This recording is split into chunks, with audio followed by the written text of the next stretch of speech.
ቡና ለኛ የዝና ለነሱ የካዝና ወዳጃቸው ነው። በየዓመቱ በየወሩ ቱሪስት ቡናቸውን ፍለጋ ወደ እነሱ ይገሰግሳል። ይቅርታ ቡና ብዬ ጠራሁት፣ ኤስፕሬሶ ነው የሚሉት። እዚች ሀገር ከመጣችሁ ቡናን እንደ ሀገራችን በየሰዓቱ መጠጣት የተከለከለም ጭምር ነው። ሀገሪቱ ለቱሪስቶች ቡናን ተቀምጠው ስለጠጡ ብቻ እጥፍ ታስከፍላለች። እዚች ሀገር መጥተው አንድ ባር ገብተው ተቀምጠው ቡናን ከጠጡ የቡናውን እጥፍ ከፍለው ይወጣሉ። ሀገሪቱ በቡና ብቻም አታልቅም፣ የፒዛ የትውልድ ሀገርም ናት።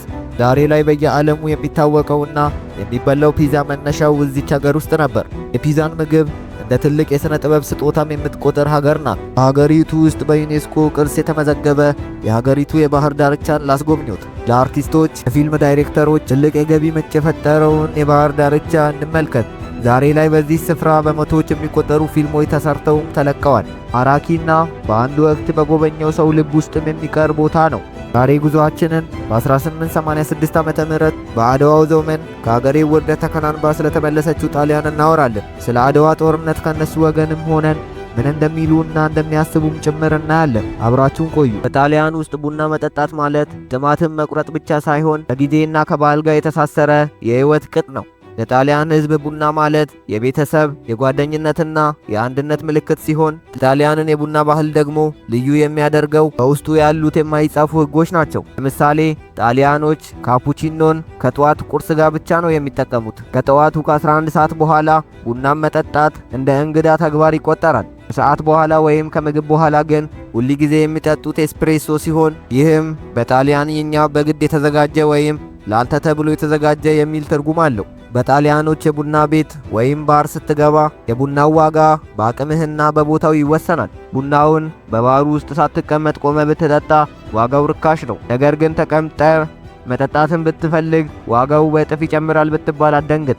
ይህ ባህል የጣሊያኖችን የዕለት ተዕለት ፈጣን የህይወት እንቅስቃሴ የሚያሳይ ሲሆን ቡና ቤት መግባት ለጣሊያኖች የእረፍት ጊዜ ሳይሆን ለጥቂት ደቂቃዎች ቆመው ኃይልን አግኝተው ወደ ስራቸው የሚመለሱበት ተግባር ነው። እንዲሁም በጣሊያን ቡና ቤት ውስጥ ከሌላው ዓለም በተለየ አገልጋዮች ወይም ባሪስታዎች ለደንበኞቻቸው እንደ ጓደኛ ናቸው። ሌላው የሚገርመው ጣሊያኖች ቡናን ለከስተመር ሲያቀርቡ ከቡናው ጋር ብርጭቆን የሞላ ውሃ ይመጣልዎታል። የዚህ የውሃው ጥቅም ቡናውን ከመጠጣት በፊት አፍህን በማግሞጥመጥ የቡናውን ትክክለኛ ጣዕም እንድትረዳ ለማድረግም ጭምር ነው። ቡናውን ቀምሰ እንደጨረስክ ደግሞ ሌላ ንጹህ ጣዕም ለመፍጠር ውሃውን ትጠጣለህ። ይህ አሰራር ቡናን እንደ ወይን ጠጅ ወይም እንደ ውድ ሽቶ በጥንቃቄ መቅመስ እንዳለብህ የሚያሳይ የጠለቀ አክብሮት ነው። እኛ የምንጠጣው የኢትዮጵያውያን ቡና እና የጣሊያን ኤስፕሬሶ የሁለት ዓለም ሰዎች ናቸው። በጣሊያን ጎዳናዎች ላይ የሚታየው የቡና ሽታ የህዝቡን ስሜትና የከተማዋን መንፈስ አቅፎ የያዘ ድንቅ ባህል ሲሆን ጣሊያን ውስጥ ቡና መጠጣት ማለት በአንድ ሲኒ ውስጥ የጣሊያንን ነፍስ መቅመስ ማለት ነው። አሁን ደግሞ ጉዞአችንን ወደ ጣሊያን ባህላዊ ምግብ እናድርግ።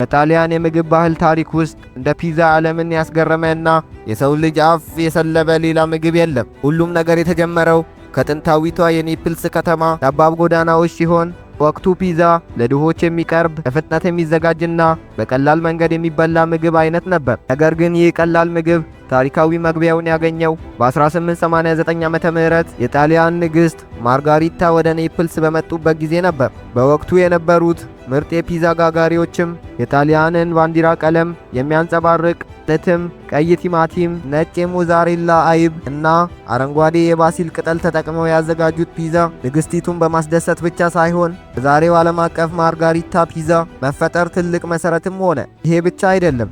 ፒዛ ጥበብ በራሱ እንደ ትልቅ ሳይንስም ጭምር ያገለግላል። የፒዛ ሊጥ የሚዘጋጅበት ብልሃት፣ በድንጋይ ምድጃ ውስጥ የሚጋገርበት ከፍተኛ ሙቀትና የሙያተኛው እጅ የሚሰጠው የፍቅር ንክኪ ተደምሮ ነው ፒዛውን እንደዚህ ተወዳጅ የሚያደርገው። በኔፕልስ ከተማ አንድ ፒዛ ጋጋሪን ማየት የራሱ ባህል ውስጥ መኖር ነው።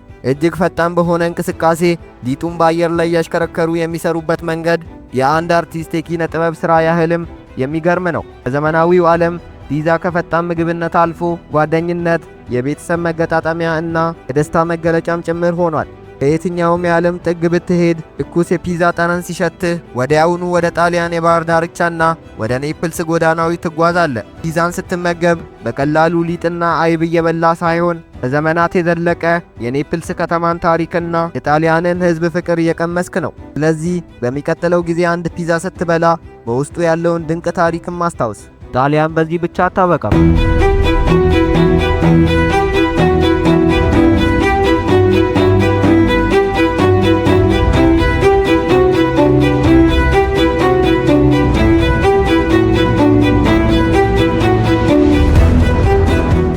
ሚላን የጣሊያን የንግድና የኢንዱስትሪ ማዕከል ብቻ ሳትሆን የዓለም የፋሽን ዋና ከተማ በመባል በዓለም አቀፍ ደረጃም ትታወቃለች። ከተማዋ በየዓመቱ የምታስተናግደው ሚላን ፋሽን ዊክ ዓለም ታላላቅ ዲዛይነሮች፣ ሞዴሎችና የፋሽን አፍቃሪዎችን የሚሰበስብ ዋነኛ መድረክም ነው። ይህ ዝግጅት የዓለም የፋሽን አዝማሚያዎች የሚወስኑት አዲስ የአለባበስ ስልቶችም የሚተዋወቁበት ትልቅ መድረክም ነው። የሚላን ፋሽን በተለይ በጥራት በቅንጦትና በዘመናዊነት የተለየ ነው። እንደ ፕራዳ፣ አርማኒ፣ ቨርሳቼ እና ጉቺ ያሉት ዓለም አቀፍ ዝና ያላቸው የፋሽን ዋና መስሪያ ቤቶችም በሚላን በጣሊያን ውስጥ ይገኛሉ።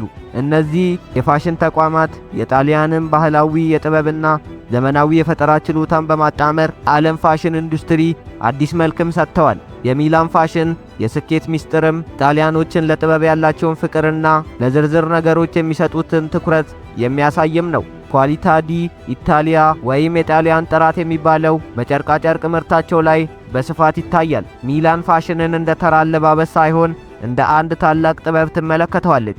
ከተማዋ ጎዳናዎች ላይ የሚታዩት የፋሽን መደብሮችና ከተማዋን ውበት ከመጨመራቸው በላይ ሚላንን የፋሽን የቱሪዝም ማዕከል አድርገዋታል። በአጠቃላይ ሚላን የፈጠራ የቅንጦትና የጥበብ ውህድ በመሆኗ ፋሽን ዓለም ውስጥ ያላትን የበላይነት ለዘመናት ጠብቃ ለመኖር ችላለች። ፋሽን ተማሪዎችና ባለሙያዎች በሚላን ውስጥ የሚፈጠረውን የፈጠራ ሥራ እንደ መለኪያ በመውሰድ በየጊዜው አዳዲስ ቅዶችንም ይቀሰቅሳሉ። ጣሊያንን አንስተን የአድዋን ጦርነት ብንረሳ ታሪክ ይቀየመናልና የአድዋ ጦርነትን ከነሱ ወገን ሆነን ደግሞ ትንሽ እንመልከት። የአድዋ ጦርነት ለኢትዮጵያ የነጻነት ምልክት ከሆነ ለጣሊያን ግን በራሷ ታሪክ እጅግ አሳፋሪና አስደንጋጭ ክስተት ነበር። በወቅቱ የነበሩ የጣሊያን ፖለቲከኞችና ወታደሮች ኢትዮጵያን እንደ ቀላል የሚገዙ የአፍሪካ ግዛት አድርገው ነበር የሚመለከቷት። እነሱ ኢትዮጵያ በዘመናዊ መሳሪያ የጦር ጥበብ በሌላቸው ተዋጊዎች የምትመራ ሀገርም ይመስላቸው ነበር። ነገር ግን የአድዋ ውጤት ሲታወቅ መላው ጣሊያን በድንጋጤ ተናወጠ። በሮም ጎዳናዎች ላይ የተቃውሞ ሰልፎችም ተቀሰቀሱ። መንግስት እንዲወድቅ ምክንያት የሆነው ይህ ጦርነት በጣሊያን ወታደራዊ መዝገቦች ውስጥ እንደ ትልቁ ውድቀት ተመዘገበ።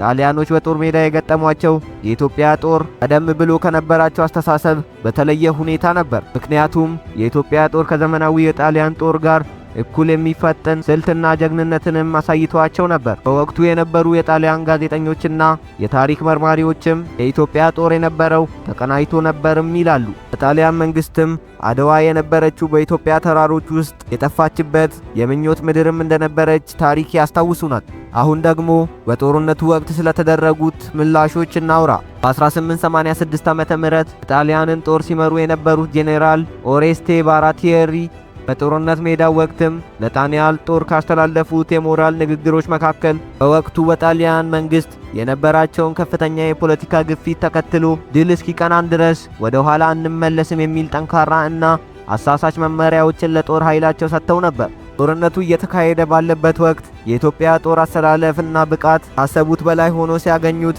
ሁኔታዎች ከቁጥጥራቸው ውጪ መሆኑን በመገንዘብ እጅግ አስደንጋጭና ያልጠበቅነው ነገር ነው የሚል የጦር ሜዳ ትንታኔዎች እንደነበራቸው ታሪክ ያስታውሱናል። በተቃራኒው ደግሞ አድዋ ጦርነት ወቅት የኢትዮጵያ ንጉሠ ነገሥት አጼ ሚኒሊክ ሁለተኛ ካስተላለፉት መልእክት መካከል እነዚህ ሁለቱ የሚጠቀሱት ናቸው። የመጀመሪያው ንግግራቸውም እግዚአብሔር በቸርነቱ የጠላቴን ኃይል እንደ አሸዋ ይበትነዋል። እኔ የሀገሬን ነጻነትና ክብር ለመጠበቅ ዝግጁ ነኝ። ጠላቴም በራሱ ፍቃድ መጥቶ ኢትዮጵያን ለመውረር ስለተነሳ የኢትዮጵያ ሕዝብም ለሀገሩ ነጻነት ሲል ተባብሮ መነሳት አለበት የሚል ንግግር ነበር። ሁለተኛው ንግግራቸው ደግሞ እንዲህ ይል ነበር። ጠላት ምድራችንን ለመውረር እና ክብራችንን ለመምካት በሩን አንኳኳ። የኢትዮጵያ ልጆች ሆይ አንድምታችሁ ተነሱ፣ ለእናት ሀገራችሁ ክብር ስትሉ፣ ለነጻነታችሁ ስትሉ አንድ ሆነን ጠላትን እናሸንፍ የሚል መልእክት በማስተላለፍ የኢትዮጵያን ሕዝብ አንድ አድርገው ለድልም አብቅተዋል። የዛሬው ጉዟችንን በዚሁ አጠናቀቅን። በሌላ አጓጊ ምድር እስከምንገናኝ ድረስ ቸር ቆዩልን።